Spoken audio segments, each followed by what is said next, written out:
এই সংসারে সাফল্য লাভ করার জন্য জ্ঞানের প্রয়োজন হয়, পরিশ্রমের প্রয়োজন হয়, দৃঢ় নিষ্ঠার প্রয়োজন হয়, নিরন্তর চেষ্টা করা প্রয়োজনীয়। কিন্তু আরো কিছু আছে যা অত্যন্ত প্রয়োজনীয় এবং গুরুত্বপূর্ণ। তা হলো ভালো বন্ধু। তাদের থাকা অত্যন্ত প্রয়োজনীয়। যদি ভালো বন্ধু থাকে তাহলে সময় এলে তারা ঢাল হয়ে আপনাকে সুরক্ষা করবেন। সময় এলে অস্ত্রের মতো শত্রুকে সংহারও করবেন। যদি তিনি জ্ঞানী হন, তাদের মধ্যে সদ্গুণ থাকে, তাহলে এই সব গুণ আপনার মধ্যেও প্রবেশ করবে। তাহলে সাফল্যের জন্য ভালো বন্ধু পাওয়া অত্যন্ত প্রয়োজনীয়।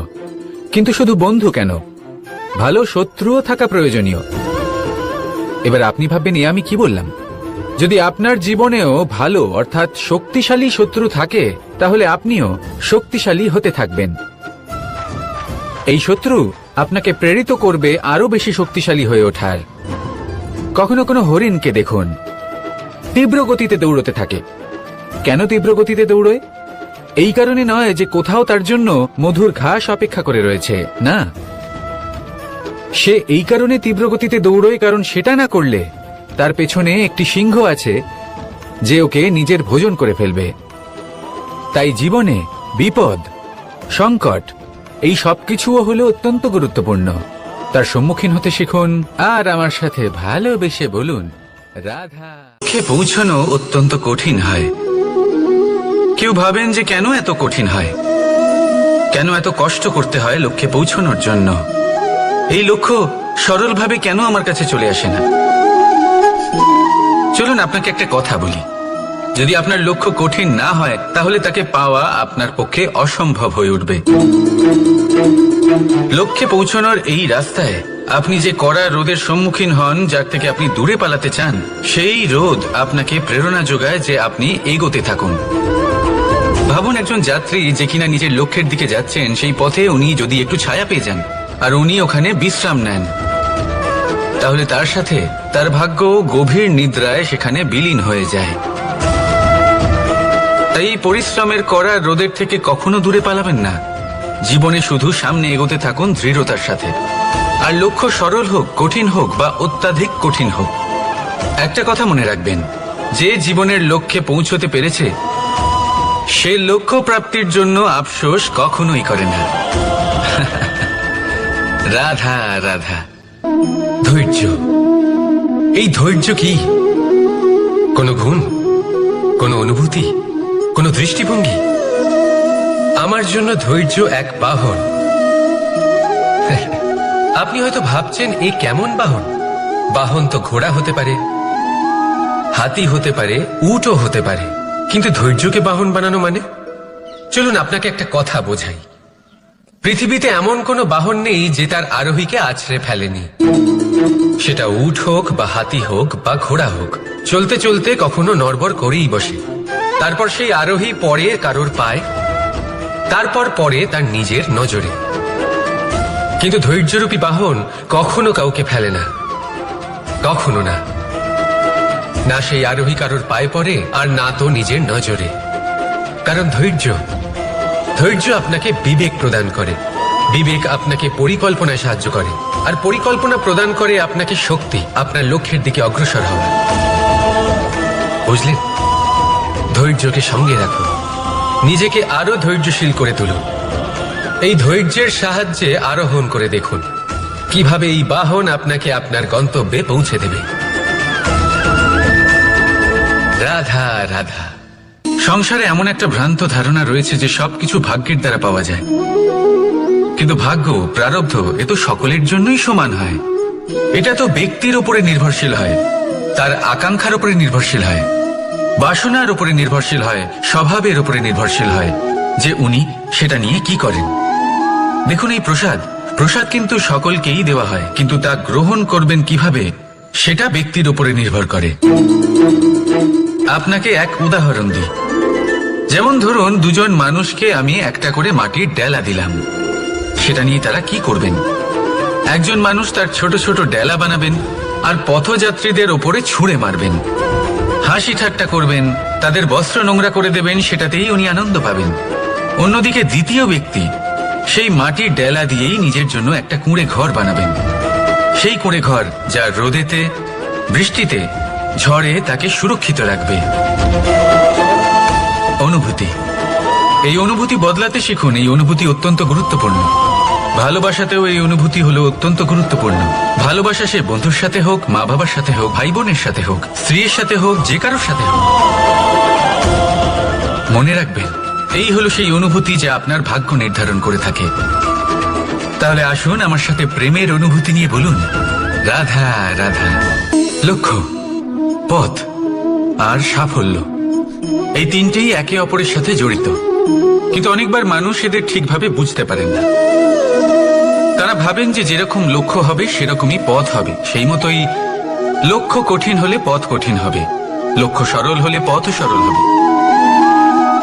যদি আপনাকে আসল সত্যের সাথে অবগত করাই, তাহলে দেখবেন সবকিছুই এর উল্টো। লক্ষ্য নিজের পথ বানায় না, পথ সেটাই যেটা আপনি স্বয়ং নির্বাচন করে আপনি নিজে বানান। সেই অনুসারেই আপনি আপনার লক্ষ্যে পৌঁছতে পারবেন। সেই জন্য জীবনে যখনই লক্ষ্যে পৌঁছানোর পথের বিষয়ে আপনি কোনো সিদ্ধান্ত নেবেন, তাহলে তা ভেবে চিন্তে নেবেন, কারণ এই পথ অত্যন্ত গুরুত্বপূর্ণ।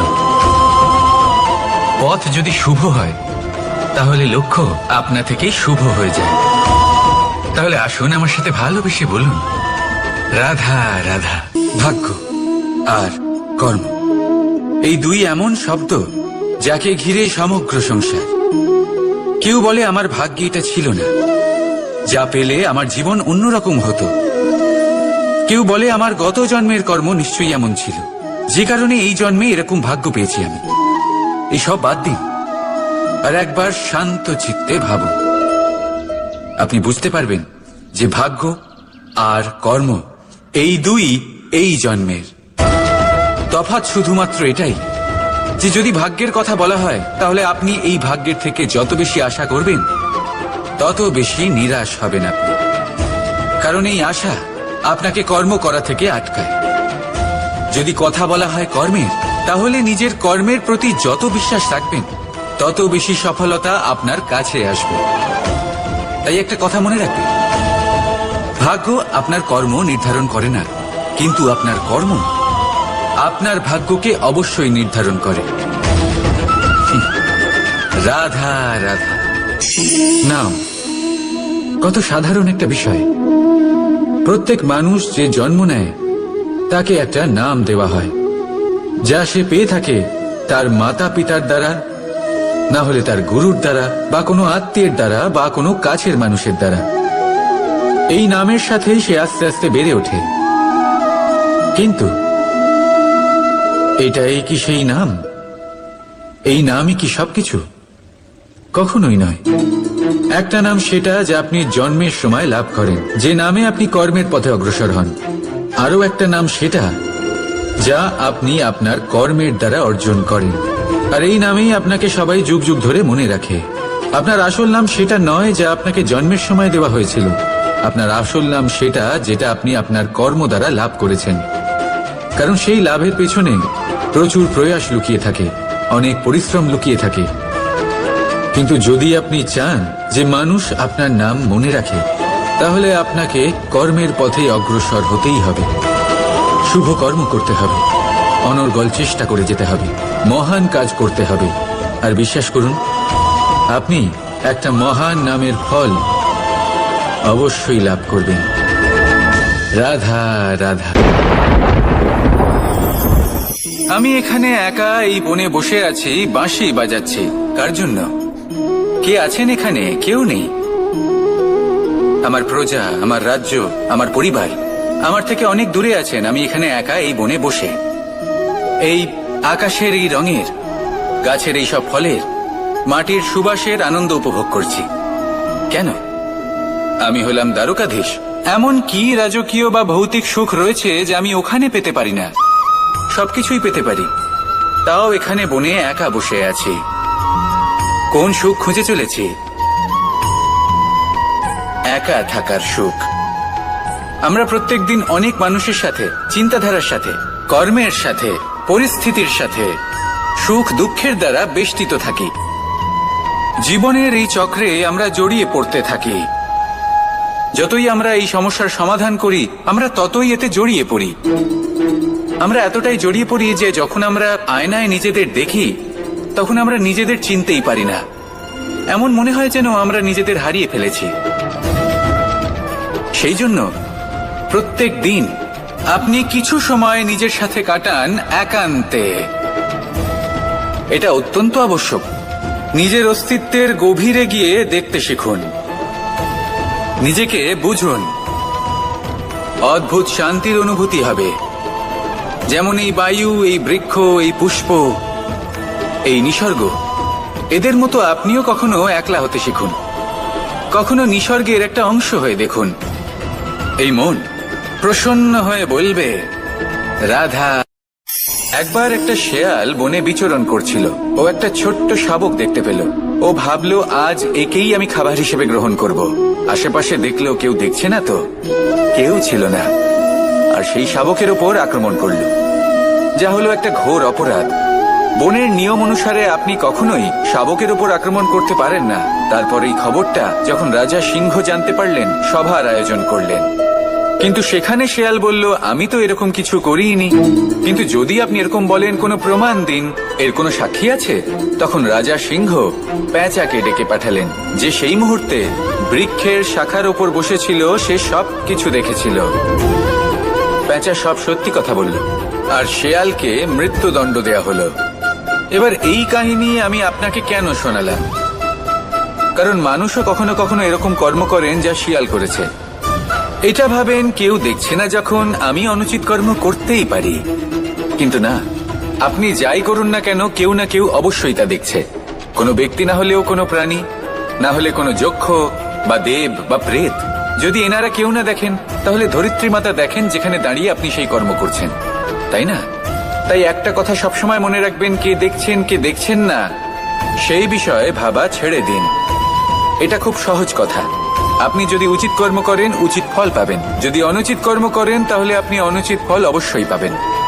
সেই জন্য উচিত পথে চলতে থাকুন, উচিত কর্ম করতে থাকুন, আর আমার সাথে ভালোবেসে বলুন, রাধা রাধা। বাহ, পুষ্পের সুবাস আমার খুব ভালো লাগে। অত্যন্ত সুন্দর হয় এই পুষ্প। এইভাবে চারিদিকে পুষ্প দেখে মন আনন্দিত হয়ে ওঠে। এবার আপনারা ভেবে দেখুন, আমার চারিদিকে পুষ্প নয়, আগুন আছে।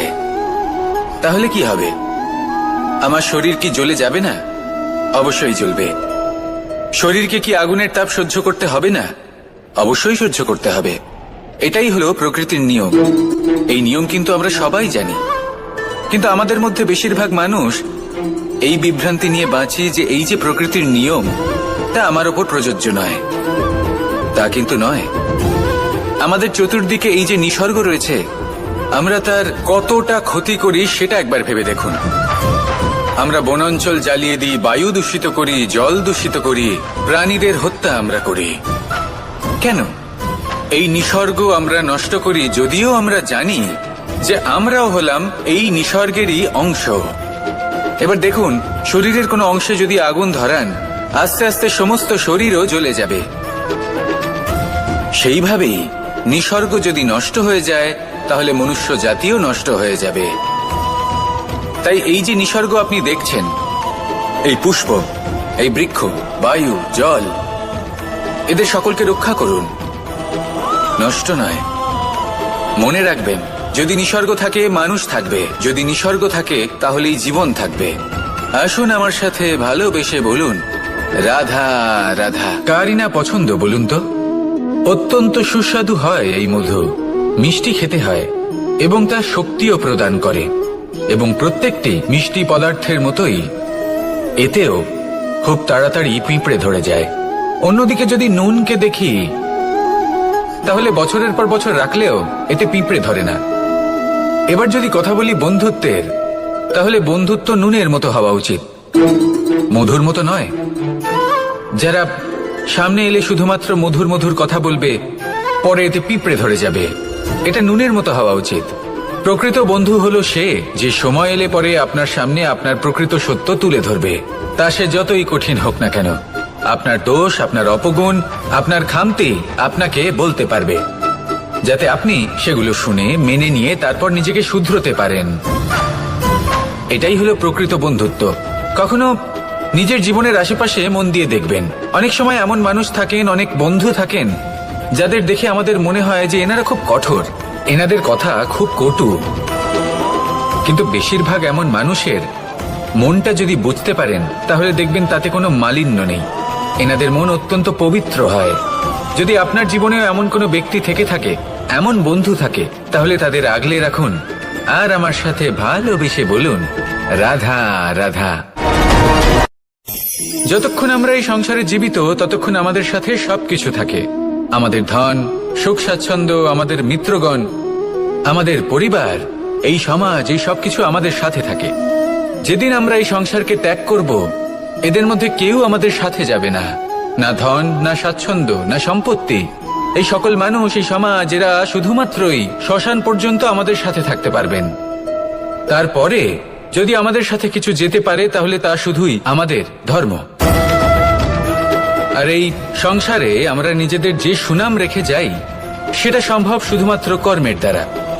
সেই জন্য সংসারে যতদিন পর্যন্ত জীবিত আছেন, যদি কিছু অর্জন করতে চান তাহলে ধর্ম অর্জন করুন, ধর্মের বিষয়ে স্পষ্টতা অর্জন করুন এবং কর্ম অর্জন করুন। এটাই হবে আপনার অতীত এবং এটাই হবে আপনার ভবিষ্যৎ, এবং এটাই সকলকে প্রেরণা প্রদান করবে। আসুন আমার সাথে ভালোবেসে বলুন, রাধা রাধা। কোনো যাত্রায় যাব বলে মনে করি তখনই আমরা প্রস্তুত থাকি আসন্ন বিপদের জন্য বা সংকটের জন্য। যেমন যদি আমাদের মনে হয় যে আজকের পরিবেশ খুব ঠান্ডা হবে, তাহলে আমরা গরম বস্ত্র ধারণ করি বা সেটাকে সাথে নিয়ে যাই। যদি মনে হয় যে বৃষ্টি হতে পারে বা বৃষ্টি হয়ে চলেছে, আমরা দেখছি, তাহলে আমরা একটা ছাতা সাথে নিয়ে নিই। আমরা প্রস্তুত থাকতে চাই এবং এটাই উচিত, এবং সেই কারণেই আমরা যাত্রায় সাফল্য লাভ করি। কিন্তু যদি আমরা কথা বলি জীবনযাত্রা নিয়ে, যা কিনা সব থেকে বেশি গুরুত্বপূর্ণ, তাহলে তার জন্য আমরা পূর্ণরূপে প্রস্তুত থাকি না। আশেপাশের মানুষ, এই সমাজ, আমাদের সাথী, আমাদের মিত্ররা যে কোনো মুহূর্তে বদলে যেতে পারেন। সেই জন্য আমরা নিজেদেরকে কখনো সাবধান করি না, কখনোই নিজেদের প্রস্তুত করি না। আমাদের এটা কখনোই মনে হয় না যে এরকম হতে পারে, আর সেই কারণেই শেষে গিয়ে আমরা অত্যন্ত দুঃখ পাই। একটা অমূল্য শিক্ষা আছে যেটা আমাদের লাভ করা উচিত, সতর্ক থাকা উচিত। এই জীবনযাত্রার জন্য শুধুমাত্র এই পরিবেশের বিষয়ে তথ্য সংগ্রহ করা বা তাকে অনুমান করা, এটুকু হলেই চলবে না। আমাদের আশেপাশের মানুষজনকে দেখতে হবে, তাদের স্বভাব, পরিস্থিতির ওপর নজর রাখতে হবে। যখন তারা রং পাল্টাচ্ছেন নজর রাখতে হবে, তা অত্যন্ত আবশ্যক। পরিবর্তন আপনার জীবনে অবশ্যম্ভাবী, সঠিকভাবে তার সম্মুখীন হন। আসুন আমার সাথে ভালোবেসে বলুন, রাধা। এই সংসারের সব থেকে বড় সুখ কি? কেউ বলবেন নিজের লক্ষ্য প্রাপ্ত করা, কেউ বলবেন ধন উপার্জন করা, কেউ বলবেন নিদ্রাই সব থেকে বড় সুখ, কেউ বলবেন রাজ্য লাভ করা, আবার কেউ বলবেন মাতার হাত থেকে খাবার খাওয়া, আদি ইত্যাদি। কিন্তু যদি সত্যি কথা বলি, এই সংসারের সব থেকে বড় সুখ হলো সেবা করা। কখনো কাউকে সেবা করে দেখুন। এই সেবা দ্বারা অন্য কোনো মানুষের আশীর্বাদ লাভ করাতেই সুখ রয়েছে। আপনার সেবা ভাব দ্বারা যখন কোনো মানুষ নিজের অন্তরাত্মা থেকে আপনাকে আশীর্বাদ করে, তার থেকে বড় সুখ আর কিছুই নেই। কারণ প্রত্যেক মানুষের মধ্যে ঈশ্বর বাস করেন। নরের সেবাই হলো নারায়ণের সেবা। নিষ্কাম সেবা করাই হলো সব থেকে বড় সুখ। তাই নিজের অন্তরে সেবার এই ভাব জাগ্রত করুন। যে সুখের কথা আমি বলছি, সেই সুখ অনুভব করেই দেখুন। এই মন সুপ্রসন্ন হয়ে বলবে, রাধা রাধা। বাহ, পুষ্পের সুবাস আমার খুব ভালো লাগে। অত্যন্ত সুন্দর হয় এই পুষ্প। এইভাবে চারিদিকে পুষ্প দেখে মন আনন্দিত হয়ে ওঠে। এবার আপনারা ভেবে দেখুন, আমার চারিদিকে পুষ্প নয়, আগুন আছে। তাহলে কি হবে? আমার শরীর কি জ্বলে যাবে না? অবশ্যই জ্বলবে। শরীরকে কি আগুনের তাপ সহ্য করতে হবে না? অবশ্যই সহ্য করতে হবে। এটাই হলো প্রকৃতির নিয়ম। এই নিয়ম কিন্তু আমরা সবাই জানি, কিন্তু আমাদের মধ্যে বেশিরভাগ মানুষ এই বিভ্রান্তি নিয়ে বাঁচি যে এই যে প্রকৃতির নিয়ম, তা আমার ওপর প্রযোজ্য নয়। তা কিন্তু নয়। আমাদের চতুর্দিকে এই যে নিসর্গ রয়েছে, আমরা তার কতটা ক্ষতি করি সেটা একবার ভেবে দেখুন। আমরা বনাঞ্চল জ্বালিয়ে দিই, বায়ু দূষিত করি, জল দূষিত করি, প্রাণীদের হত্যা আমরা করি। কেন? এই নিসর্গ আমরা নষ্ট করি, যদিও আমরা জানি যে আমরাও হলাম এই নিসর্গেরই অংশ। এবার দেখুন, শরীরের কোনো অংশে যদি আগুন ধরান, আস্তে আস্তে সমস্ত শরীরও জ্বলে যাবে। সেইভাবেই নিসর্গ যদি নষ্ট হয়ে যায়, তাহলে মনুষ্য জাতিও নষ্ট হয়ে যাবে। তাই এই যে নিসর্গ আপনি দেখছেন, এই পুষ্প, এই বৃক্ষ, বায়ু, জল, এদের সকলকে রক্ষা করুন, নষ্ট নয়। মনে রাখবেন, যদি নিসর্গ থাকে মানুষ থাকবে, যদি নিসর্গ থাকে তাহলেই জীবন থাকবে। আসুন আমার সাথে ভালোবেসে বলুন, রাধা রাধা। এই সংসারে সাফল্য লাভ করার জন্য জ্ঞানের প্রয়োজন হয়, পরিশ্রমের প্রয়োজন হয়, দৃঢ় নিষ্ঠার প্রয়োজন হয়, নিরন্তর চেষ্টা করা প্রয়োজনীয়। কিন্তু আরো কিছু আছে যা অত্যন্ত প্রয়োজনীয় এবং গুরুত্বপূর্ণ। তা হলো ভালো বন্ধু। তাদের থাকা অত্যন্ত প্রয়োজনীয়। যদি ভালো বন্ধু থাকে, তাহলে সময় এলে তারা ঢাল হয়ে আপনাকে সুরক্ষা করবেন। সময় এলে অস্ত্রের মতো শত্রুকে সংহারও করবেন। যদি তিনি জ্ঞানী হন, তাদের মধ্যে সদ্গুণ থাকে, তাহলে এই সব গুণ আপনার মধ্যেও প্রবেশ করবে। তাহলে সাফল্যের জন্য ভালো বন্ধু পাওয়া অত্যন্ত প্রয়োজনীয়। কিন্তু শুধু বন্ধু কেন, ভালো শত্রুও থাকা প্রয়োজনীয়। এবার আপনি ভাববেন, আমি কি বললাম? যদি আপনার জীবনেও ভালো অর্থাৎ শক্তিশালী শত্রু থাকে, তাহলে আপনিও শক্তিশালী হতে থাকবেন। এই শত্রু আপনাকে প্রেরিত করবে আরো বেশি শক্তিশালী হয়ে ওঠার। কখনো কোনো হরিণকে দেখুন, তীব্র গতিতে দৌড়তে থাকে। কেন তীব্র গতিতে দৌড়ে? এই কারণে নয় যে কোথাও তার জন্য মধুর ঘাস অপেক্ষা করে রয়েছে, না। সে এই কারণে তীব্র গতিতে দৌড়য় কারণ সেটা না করলে তার পেছনে একটি সিংহ আছে যে ওকে নিজের ভোজন করে ফেলবে। তাই জীবনে বিপদ, সংকট, এই সবকিছুও হলো অত্যন্ত গুরুত্বপূর্ণ। তার সম্মুখীন হতে শিখুন আর আমার সাথে ভালোবেসে বলুন, রাধা। লক্ষ্যে পৌঁছানো অত্যন্ত কঠিন হয়। কেউ ভাবেন যে কেন এত কঠিন হয়, কেন এত কষ্ট করতে হয় লক্ষ্যে পৌঁছানোর জন্য। এই লক্ষ্য সরলভাবে কেন আমার কাছে চলে আসে না? চলুন আপনাকে একটা কথা বলি, যদি আপনার লক্ষ্য কঠিন না হয়, তাহলে তাকে পাওয়া আপনার পক্ষে অসম্ভব হয়ে উঠবে। লক্ষ্যে পৌঁছানোর এই রাস্তায় আপনি যে কড়া রোদের সম্মুখীন হন, যার থেকে আপনি দূরে পালাতে চান, সেই রোদ আপনাকে প্রেরণা যোগায় যে আপনি এগোতে থাকুন। ভাবুন, একজন যাত্রী যে কিনা নিজের লক্ষ্যের দিকে যাচ্ছেন, সেই পথে উনি যদি একটু ছায়া পেয়ে যান আর উনি ওখানে বিশ্রাম নেন, তাহলে তার সাথে তার ভাগ্য গভীর নিদ্রায় সেখানে বিলীন হয়ে যায়। তাই পরিশ্রমের কড়া রোদের থেকে কখনো দূরে পালাবেন না। জীবনে শুধু সামনে এগোতে থাকুন দৃঢ়তার সাথে। আর লক্ষ্য সরল হোক, কঠিন হোক বা অত্যাধিক কঠিন হোক, একটা কথা মনে রাখবেন, যে জীবনের লক্ষ্যে পৌঁছতে পেরেছে সে লক্ষ্য প্রাপ্তির জন্য আফসোস কখনোই করে না। রাধা রাধা। ধৈর্য, এই ধৈর্য কি কোনো গুণ, কোনো অনুভূতি, কোনো দৃষ্টিভঙ্গি? আমার জন্য ধৈর্য এক বাহন। আপনি হয়তো ভাবছেন, এই কেমন বাহন? বাহন তো ঘোড়া হতে পারে, হাতি হতে পারে, উটও হতে পারে, কিন্তু ধৈর্যকে বাহন বানানো মানে? চলুন আপনাকে একটা কথা বোঝাই। পৃথিবীতে এমন কোনো বাহন নেই যে তার আরোহীকে আছড়ে ফেলেনি। সেটা উট হোক বা হাতি হোক বা ঘোড়া হোক, চলতে চলতে কখনো নড়বড় করেই বসে। তারপর সেই আরোহী পড়ে কারোর পায়, তারপর পড়ে তার নিজের নজরে। কিন্তু ধৈর্যরূপী বাহন কখনো কাউকে ফেলে না, কখনো না। না সেই আরোহী কারোর পায়ে পড়ে, আর না তো নিজের নজরে। কারণ ধৈর্য আপনাকে বিবেক প্রদান করে, বিবেক আপনাকে পরিকল্পনায় সাহায্য করে, আর পরিকল্পনা প্রদান করে আপনাকে শক্তি, আপনার লক্ষ্যের দিকে অগ্রসর হওয়া। বুঝলেন? ধৈর্যকে সঙ্গে রাখুন, নিজেকে আরো ধৈর্যশীল করে তুলুন। এই ধৈর্যের সাহায্যে আরোহণ করে দেখুন কিভাবে এই বাহন আপনাকে আপনার গন্তব্যে পৌঁছে দেবে। রাধা রাধা। সংসারে এমন একটা ভ্রান্ত ধারণা রয়েছে যে সবকিছু ভাগ্যের দ্বারা পাওয়া যায়, কিন্তু ভাগ্য, প্রারব্ধ, এ তো সকলের জন্যই সমান হয়। এটা তো ব্যক্তির উপরে নির্ভরশীল হয়, তার আকাঙ্ক্ষার উপরে নির্ভরশীল হয়, বাসনার উপরে নির্ভরশীল হয়, স্বভাবের উপরে নির্ভরশীল হয় যে উনি সেটা নিয়ে কি করেন। দেখুন, এই প্রসাদ কিন্তু সকলকেই দেওয়া হয়, কিন্তু তা গ্রহণ করবেন কিভাবে সেটা ব্যক্তির উপরে নির্ভর করে। আপনাকে এক উদাহরণ দিই। যেমন ধরুন, দুজন মানুষকে আমি একটা করে মাটির ডেলা দিলাম, সেটা নিয়ে তারা কি করবেন?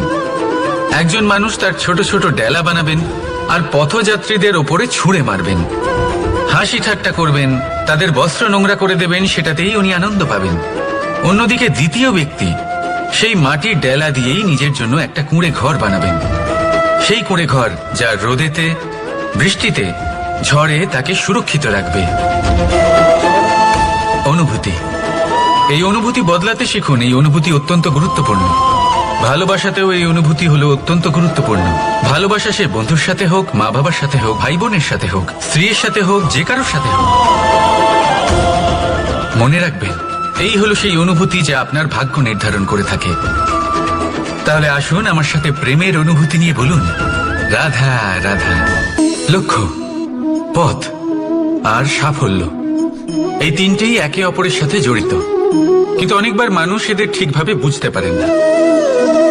তারা ভাবেন যে যেরকম লক্ষ্য হবে সেরকমই পথ হবে, সেই মতোই লক্ষ্য কঠিন হলে পথ কঠিন হবে, লক্ষ্য সরল হলে পথও সরল হবে। যদি আপনাকে আসল সত্যের সাথে অবগত করাই, তাহলে দেখবেন সবকিছুই এর উল্টো। লক্ষ্য নিজের পথ বানায় না, পথ সেটাই যেটা আপনি স্বয়ং নির্বাচন করে আপনি নিজে বানান। সেই অনুসারেই আপনি আপনার লক্ষ্যে পৌঁছতে পারবেন। সেই জন্য জীবনে যখনই লক্ষ্যে পৌঁছানোর পথের বিষয়ে আপনি কোনো সিদ্ধান্ত নেবেন, তাহলে তা ভেবে চিন্তে নেবেন, কারণ এই পথ অত্যন্ত গুরুত্বপূর্ণ। পথ যদি শুভ হয়, তাহলে লক্ষ্য আপনা থেকেই শুভ হয়ে যায়। তাহলে আসুন আমার সাথে ভালোবেসে বলুন, রাধা রাধা। ভাগ্য আর কর্ম, এই দুই এমন শব্দ যাকে ঘিরে সমগ্র সংসার। কেউ বলে আমার ভাগ্যে এটা ছিল না, যা পেলে আমার জীবন অন্যরকম হতো। কেউ বলে আমার গত জন্মের কর্ম নিশ্চয়ই এমন ছিল, যে কারণে এই জন্মে এরকম ভাগ্য পেয়েছি আমি। এসব বাদ দিন আর একবার শান্ত চিত্তে ভাবুন। আপনি বুঝতে পারবেন যে ভাগ্য আর কর্ম এই দুই এই জন্মের। তফাৎ শুধুমাত্র এটাই যে যদি ভাগ্যের কথা বলা হয়, তাহলে আপনি এই ভাগ্যের থেকে যত বেশি আশা করবেন, তত বেশি নিরাশ হবেন আপনি, কারণ এই আশা আপনাকে কর্ম করা থেকে আটকায়। যদি কথা বলা হয় কর্মের, তাহলে নিজের কর্মের প্রতি যত বিশ্বাস রাখবেন, তত বেশি সফলতা আপনার কাছে আসবে। তাই একটা কথা মনে রাখবেন, ভাগ্য আপনার কর্ম নির্ধারণ করে না, কিন্তু আপনার কর্ম আপনার ভাগ্যকে অবশ্যই নির্ধারণ করে। রাধা রাধা। নাম কত সাধারণ একটা বিষয়। প্রত্যেক মানুষ যে জন্ম নেয়, তাকে একটা নাম দেওয়া হয়, যা সে পেয়ে থাকে তার মাতা পিতার দ্বারা, না হলে তার গুরুর দ্বারা, বা কোনো আত্মীয়ের দ্বারা, বা কোনো কাছের মানুষের দ্বারা। এই নামের সাথেই সে আস্তে আস্তে বেড়ে ওঠে। কিন্তু এটাই কি সেই নাম? এই নামই কি সবকিছু? কখনোই নয়। একটা নাম সেটা যা আপনি জন্মের সময় লাভ করেন, যে নামে আপনি কর্মের পথে অগ্রসর হন। আরও একটা নাম সেটা যা আপনি আপনার কর্মের দ্বারা অর্জন করেন, আর এই নামেই আপনাকে সবাই যুগ যুগ ধরে মনে রাখে। আপনার আসল নাম সেটা নয় যা আপনাকে জন্মের সময় দেওয়া হয়েছিল। আপনার আসল নাম সেটা যেটা আপনি আপনার কর্ম দ্বারা লাভ করেছেন, কারণ সেই লাভের পেছনে প্রচুর প্রয়াস লুকিয়ে থাকে, অনেক পরিশ্রম লুকিয়ে থাকে। কিন্তু যদি আপনি চান যে মানুষ আপনার নাম মনে রাখে, তাহলে আপনাকে কর্মের পথে অগ্রসর হতেই হবে। শুভ কর্ম করতে হবে, অনর্গল চেষ্টা করে যেতে হবে, মহান কাজ করতে হবে। আর বিশ্বাস করুন, আপনি একটা মহান নামের ফল অবশ্যই লাভ করবেন। রাধা রাধা। আমি এখানে একা এই বনে বসে আছি, বাঁশি বাজাচ্ছি। কার জন্য? কে আছেন এখানে? কেউ নেই। আমার প্রজা, আমার রাজ্য, আমার পরিবার আমার থেকে অনেক দূরে আছেন। আমি এখানে একা এই বনে বসে এই আকাশের এই রঙের, গাছের এই সব ফলের, মাটির সুবাসের আনন্দ উপভোগ করছি। কেন? আমি হলাম দ্বারকাধীশ। এমন কি রাজকীয় বা ভৌতিক সুখ রয়েছে যে আমি ওখানে পেতে পারি না? সবকিছুই পেতে পারি, তাও এখানে বনে একা বসে আছি। কোন সুখ খুঁজে চলেছি? একা থাকার সুখ। আমরা প্রত্যেকদিন অনেক মানুষের সাথে, চিন্তাধারার সাথে, কর্মের সাথে, পরিস্থিতির সাথে, সুখ দুঃখের দ্বারা বেষ্টিত থাকি। জীবনের এই চক্রে আমরা জড়িয়ে পড়তে থাকি। যতই আমরা এই সমস্যার সমাধান করি, আমরা ততই এতে জড়িয়ে পড়ি। আমরা এতটাই জড়িয়ে পড়ি যে যখন আমরা আয়নায় নিজেদের দেখি, তখন আমরা নিজেদের চিনতেই পারি না। এমন মনে হয় যেন আমরা নিজেদের হারিয়ে ফেলেছি। সেই জন্য প্রত্যেক দিন আপনি কিছু সময় নিজের সাথে কাটান একান্তে। এটা অত্যন্ত আবশ্যক। নিজের অস্তিত্বের গভীরে গিয়ে দেখতে শিখুন, নিজেকে বুঝুন। অদ্ভুত শান্তির অনুভূতি হবে। যেমন এই বায়ু, এই বৃক্ষ, এই পুষ্প, এই নিসর্গ, এদের মতো আপনিও কখনো একলা হতে শিখুন। কখনো নিসর্গের একটা অংশ হয়ে দেখুন। এই মন প্রসন্ন হয়ে বলবে, রাধা। একবার একটা শেয়াল বনে বিচরণ করছিল। ও একটা ছোট্ট শাবক দেখতে পেল। ও ভাবলো, আজ একেই আমি খাবার হিসেবে গ্রহণ করব। আশেপাশে দেখলো কেউ দেখছে না তো, কেউ ছিল না। আর সেই শাবকের ওপর আক্রমণ করলো, যা হলো একটা ঘোর অপরাধ। বনের নিয়ম অনুসারে আপনি কখনোই শাবকের ওপর আক্রমণ করতে পারেন না। তারপর এই খবরটা যখন রাজা সিংহ জানতে পারলেন, সভার আয়োজন করলেন। কিন্তু সেখানে শেয়াল বলল, আমি তো এরকম কিছু করিনি। কিন্তু যদি আপনি এরকম বলেন, কোনো প্রমাণ দিন, এর কোনো সাক্ষী আছে? তখন রাজা সিংহ পেঁচাকে ডেকে পাঠালেন, যে সেই মুহূর্তে বৃক্ষের শাখার ওপর বসেছিল। সে সব কিছু দেখেছিল। পেঁচা সব সত্যি কথা বলল, আর শেয়ালকে মৃত্যুদণ্ড দেয়া হলো। এবার এই কাহিনী আমি আপনাকে কেন শোনালাম? কারণ মানুষও কখনো কখনো এরকম কর্ম করেন যা শিয়াল করেছে। এটা ভাবেন কেউ দেখছে না, যখন আমি অনুচিত কর্ম করতেই পারি। কিন্তু না, আপনি যাই করুন না কেন, কেউ না কেউ অবশ্যই তা দেখছে। কোনো ব্যক্তি না হলেও কোনো প্রাণী, না হলে কোনো যক্ষ বা দেব বা প্রেত। যদি এনারা কেউ না দেখেন, তাহলে ধরিত্রী মাতা দেখেন, যেখানে দাঁড়িয়ে আপনি সেই কর্ম করছেন, তাই না? তাই একটা কথা সবসময় মনে রাখবেন, কে দেখছেন কে দেখছেন না সেই বিষয়ে ভাবা ছেড়ে দিন। এটা খুব সহজ কথা। আপনি যদি উচিত কর্ম করেন, উচিত ফল পাবেন। যদি অনুচিত কর্ম করেন, তাহলে আপনি অনুচিত ফল অবশ্যই পাবেন। সেই জন্য উচিত পথে চলতে থাকুন, উচিত কর্ম করতে থাকুন, আর আমার সাথে ভালোবেসে বলুন, রাধা রাধা। বাহ, পুষ্পের সুবাস আমার খুব ভালো লাগে। অত্যন্ত সুন্দর হয় এই পুষ্প। এইভাবে চারিদিকে পুষ্প দেখে মন আনন্দিত হয়ে ওঠে। এবার আপনারা ভেবে দেখুন, আমার চারিদিকে পুষ্প নয়, আগুন আছে। তাহলে কি হবে? আমার শরীর কি জ্বলে যাবে না? অবশ্যই জ্বলবে। শরীরকে কি আগুনের তাপ সহ্য করতে হবে না? অবশ্যই সহ্য করতে হবে। এটাই হলো প্রকৃতির নিয়ম। এই নিয়ম কিন্তু আমরা সবাই জানি, কিন্তু আমাদের মধ্যে বেশিরভাগ মানুষ এই বিভ্রান্তি নিয়ে বাঁচি যে এই যে প্রকৃতির নিয়ম, তা আমার ওপর প্রযোজ্য নয়। তা কিন্তু নয়। আমাদের চতুর্দিকে এই যে নিসর্গ রয়েছে, আমরা তার কতটা ক্ষতি করি সেটা একবার ভেবে দেখুন। আমরা বনাঞ্চল জ্বালিয়ে দিই, বায়ু দূষিত করি, জল দূষিত করি, প্রাণীদের হত্যা আমরা করি। কেন? এই নিসর্গ আমরা নষ্ট করি, যদিও আমরা জানি যে আমরাও হলাম এই নিসর্গেরই অংশ। এবার দেখুন, শরীরের কোনো অংশে যদি আগুন ধরান, আস্তে আস্তে সমস্ত শরীরও জ্বলে যাবে। সেইভাবেই নিসর্গ যদি নষ্ট হয়ে যায়, তাহলে মনুষ্য জাতিও নষ্ট হয়ে যাবে। তাই এই যে নিসর্গ আপনি দেখছেন, এই পুষ্প, এই বৃক্ষ, বায়ু, জল, এদের সকলকে রক্ষা করুন, নষ্ট নয়। মনে রাখবেন, যদি নিসর্গ থাকে, মানুষ থাকবে। যদি নিসর্গ থাকে, তাহলেই জীবন থাকবে। আসুন আমার সাথে ভালোবেসে বলুন, রাধা রাধা। কারই না পছন্দ বলুন তো? অত্যন্ত সুস্বাদু হয় এই মধু, মিষ্টি খেতে হয়। এবং তা শক্তিও প্রদান করে, এবং প্রত্যেকটি মিষ্টি পদার্থের মতোই এতেও খুব তাড়াতাড়ি পিঁপড়ে ধরে যায়। অন্যদিকে যদি নুনকে দেখি, তাহলে বছরের পর বছর রাখলেও এতে পিঁপড়ে ধরে না। এবার যদি কথা বলি বন্ধুত্বের, তাহলে বন্ধুত্ব নুনের মতো হওয়া উচিত, মধুর মতো নয়।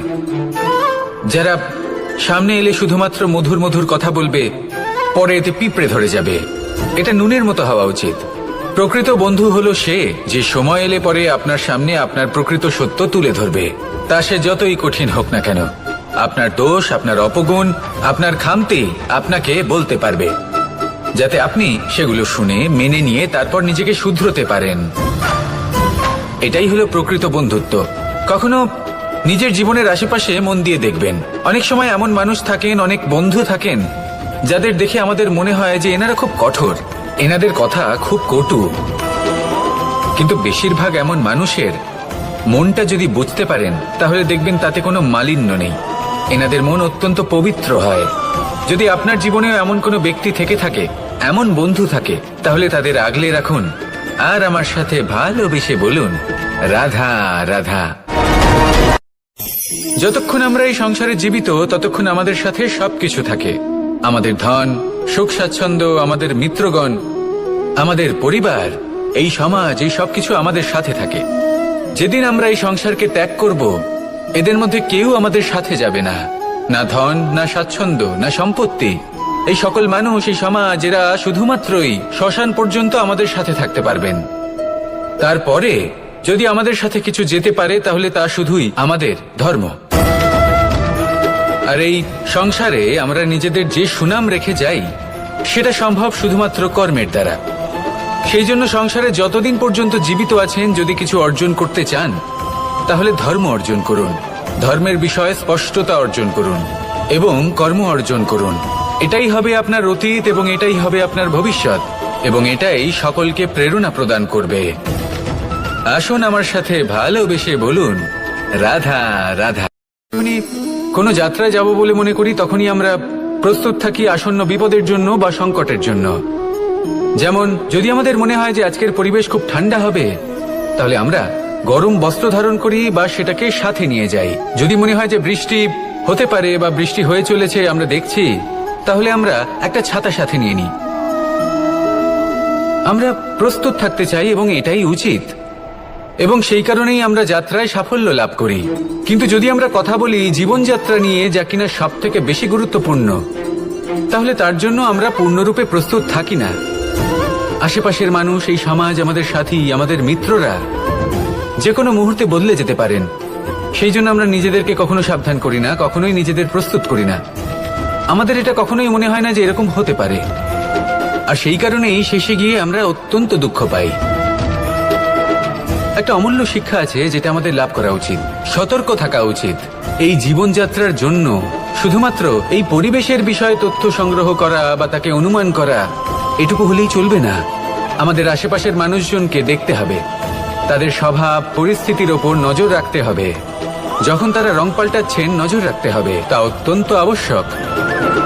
পরিবর্তন আপনার জীবনে অবশ্যম্ভাবী, সঠিকভাবে তার সম্মুখীন হন। আসুন আমার সাথে ভালোবেসে বলুন, রাধা। এই সংসারের সব থেকে বড় সুখ কি? কেউ বলবেন নিজের লক্ষ্য প্রাপ্ত করা, কেউ বলবেন ধন উপার্জন করা, কেউ বলবেন নিদ্রাই সব থেকে বড় সুখ, কেউ বলবেন রাজ্য লাভ করা, আবার কেউ বলবেন মাতার হাত থেকে খাবার খাওয়া, আদি ইত্যাদি। কিন্তু যদি সত্যি কথা বলি, এই সংসারের সব থেকে বড় সুখ হলো সেবা করা। কখনো কাউকে সেবা করে দেখুন। এই সেবা দ্বারা অন্য কোনো মানুষের আশীর্বাদ লাভ করাতেই সুখ রয়েছে।